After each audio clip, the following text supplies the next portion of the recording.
күн, құрметті әріптестер, сіздермен бірге Назым Оңғарбаевна. Бүгін мен сіздерге 3D анимацияны көрнекілік ретінде сабақтарыңызда қолданылысқа алатын жаңағы приложениемен таныстыратын боламын. Ол үшін біз өзіміздің Google аккаунтымызға кіреміз және іздеу жолағына Mosaic 3D деп жазамыз. Жазғаннан кейін біз шыққан mozaweb.com деген сайтқа кіретін боламыз. 3D цены, цифровое образование и обучение Mosaic деп тұрады. Бізге осы бет ашылады. Мінекей мен уже тіркеліп қойғанмын. Ал енді мен сіздерге тіркелуді басқа жаңағы аккаунтымнан кіріп көрсетейін, иә? Google аккаунтқа кіріп басқа жаңағы Mosaic деп жазамыз. mozaweb.com сайтына кірдік. Енді осы жерде войти деген батырманы басамыз. Google аккаунтымыз арқылы тіркелеміз ең бірінші. Мына жерде біз сұрап тұрған нәрсенің барлығын жазып шығамыз. Продолжить Қазақстан дейміз, е? Өзіңіздің толық аты жөніңізді жазсын дейді.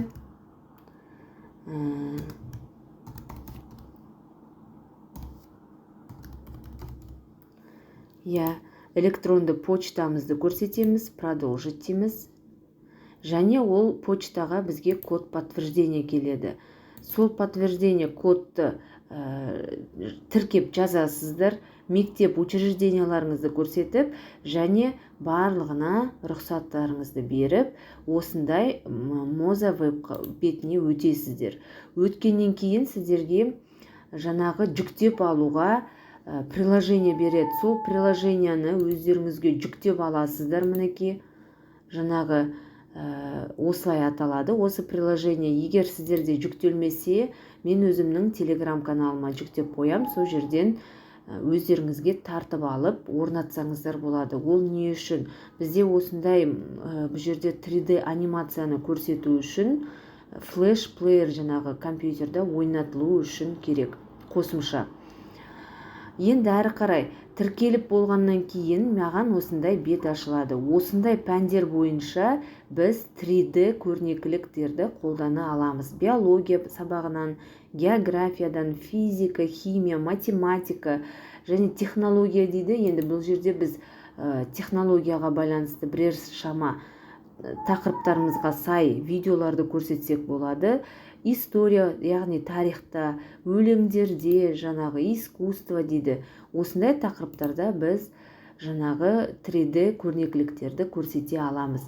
Енді осының ішінде мен бізге мінекей берілген, егер мен мына всені басатын болсам, бізге осындай беттері ашылады. Мына жерде бізге санаулы не ғана беріледі, 5 рет қолдануға болады ғой деймін.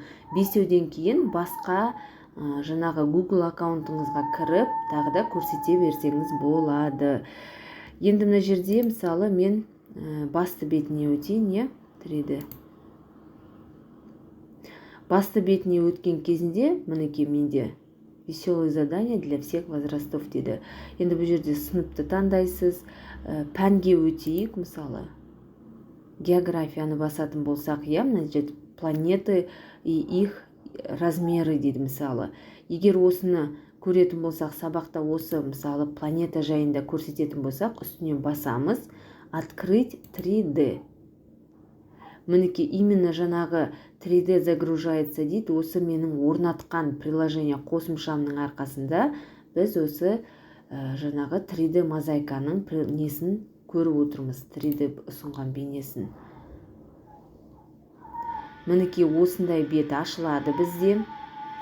Бұл жерде біз жерлерді қозғалта аламыз, балаларға көрсетіп, әсіресе тақтадан, интерактивті тақтадан көрсек болады. Та жерде музыкасын өшіріп тастай аласыздар, қосып қоя аласыздар. Газовые планеты дейді мінекей мысалы. Мына жақтан осыларды да түсіндіріп көрсетуге болады енді, размер солнца дейді, міне күннің көлемі қандай бұл планеталардың қасында, красные сверхгиганты дегендерді көрсетуге болады мысалы мінекей. мүмкін енді басқа. Және бұл жерде мінекей тапсырмалар беріліп тұр, 5 тапсырма. Бірақ тапсырмаларымыз бізде орысша жазылған екен, иә. Жақсы, кейбір жерлерінде енді мынау географиядан көрдік па, енді мысалы біз физикадан көрейік. Физикаға келетін болсақ, қандай нелерді көруге болады? Мысалы, міне двигатель туралы, иә. Мына жерде динамо средний уровень дейді. Мына жерде мысалы лампа накаливания Эдисона. Неше түрлі тақырыпта балаларға осындай 3D бейнелермен көрсетуге мүмкіндік өте көп. Өте жақсы жасалынған платформа, игіліктеріңізге пайдаланып көрсеңіздер болады екен. Енді мына жерде мысалы жақсы биологиядан біреуін алайық, иә. Биологиядан мінекей құлақтың құрылысы дейді. Мынандай подарокпен тұрғандар бізде бесплатно көрсетіледі екен, иә. Мынандай жаңағы флажокпен тұрғандар, ол жаңа бейнелер қосылынған. 3D бейнеде көрсетілетіндері міне. Осылай ашып, ауыз қуысы, зубы человека.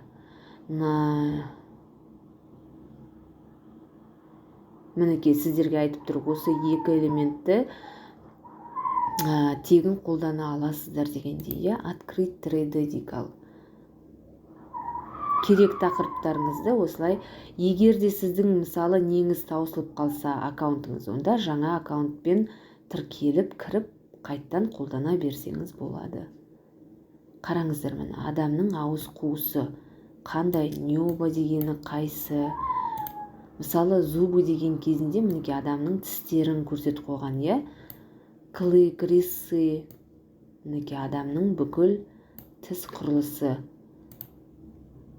Мына жерде бізге мұны тістің ішінде қандай нерв жүйесі, қандай қан тамыры деген сияқты.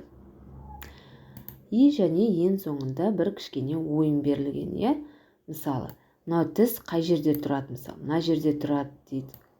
Мына екі тіс қай жерде тұрады деген сияқты. Балаларға алып, ойнатып, сабақтарыңызда қолдансаңыздар болады екен. Ал енді менің каналыма тіркеліп, лайк басып кетуді ұмытпаңыздар. Осы жаңағы приложение жұмыс істеу үшін, егер де сіздер мына программаны таба алмасаңыздар, мен өзімнің телеграм каналыма жүктеп қоямын. Телеграм каналының сілтемесін менің каналымнан таба аласыздар.